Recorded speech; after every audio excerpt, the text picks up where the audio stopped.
Hello everyone, my name is Mystic.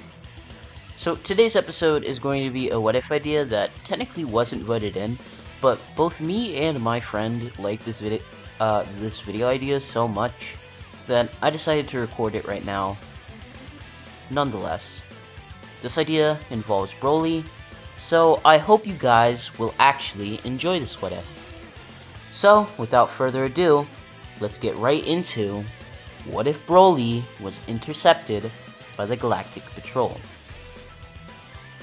The events at the beginning of the BROLY movie still happen, with King Vegeta becoming jealous of the young Saiyan BROLY for his explosive power.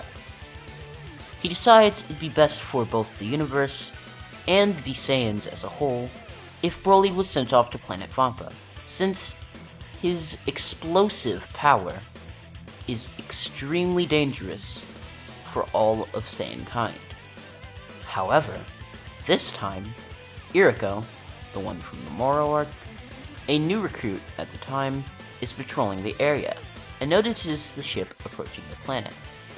He intercepts it before it lands on the planet, due to the planet the ship was heading towards being uninhabitable, and takes the ship back to HQ.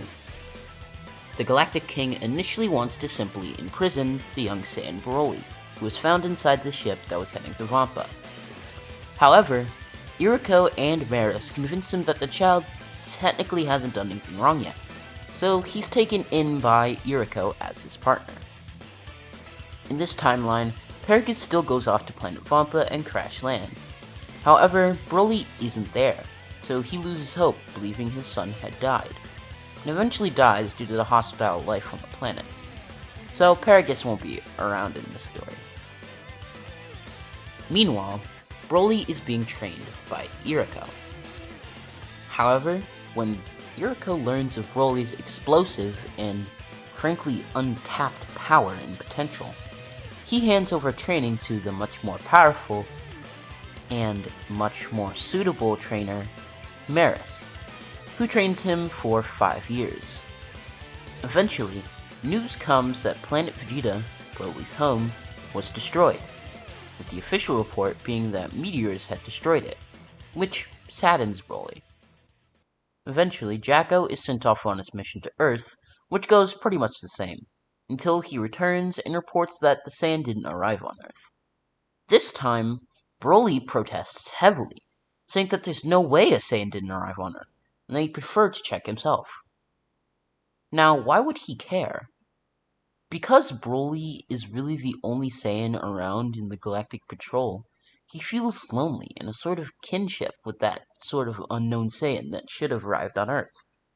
He feels like he wants that Saiyan to exist, even if Jacko didn't encounter him.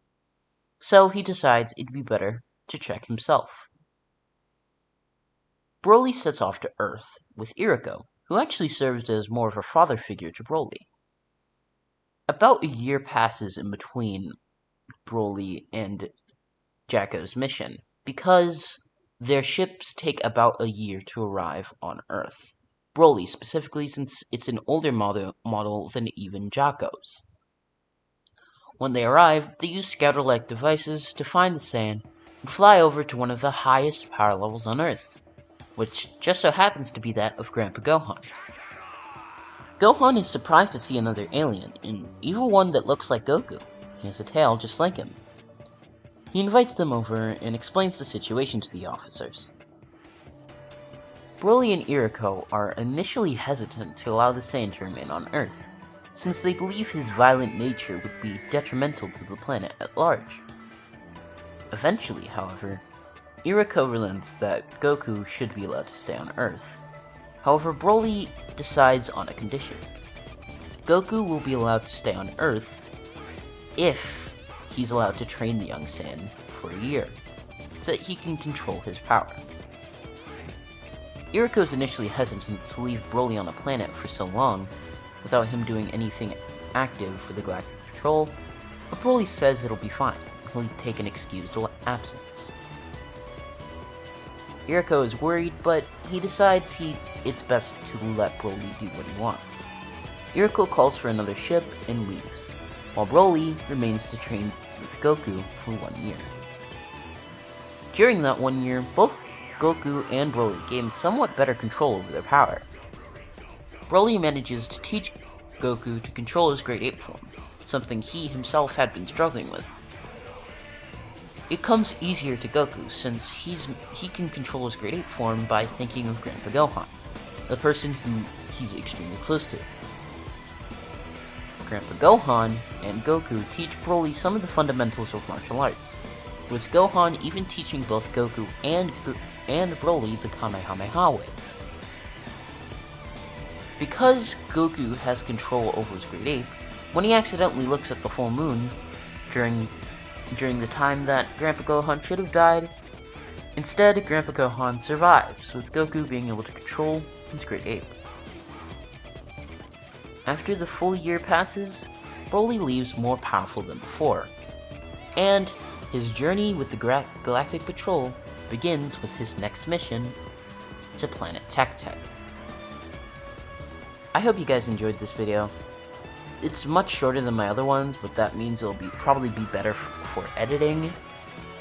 I hope you guys like this video. Please be sure to like, share, and subscribe.